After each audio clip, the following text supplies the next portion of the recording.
Dallas Fire Battalion Chief Allan Springer oversees 6 fire stations in the city, dozens of employees, and now he's being investigated for a social media comment City Council member Casey Thomas found racially insensitive. It's unacceptable and we're not going to tolerate it. In this Facebook post, a user questioned if someone was dropping off bricks during Black Lives Matter protests to incite riots. Springer replied with this: "We need to find out who's doing this and find a good tree to use."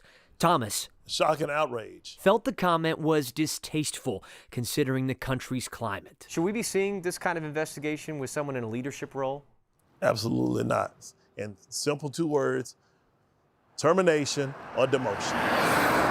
And the Dallas Black Firefighters Association is calling for the same 2 things. On behalf of 700 black firefighters in the city, it told us there was no place for this kind of bigotry that Chief Springer has displayed.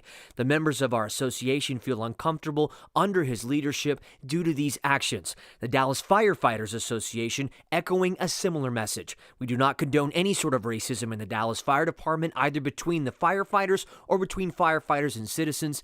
It's intolerable to us." Springer has yet to comment, despite attempts to reach him. Now, additional disturbing social media posts that Springer appears to be behind have been sent to WFAA. They've also been sent to Dallas Fire Rescue.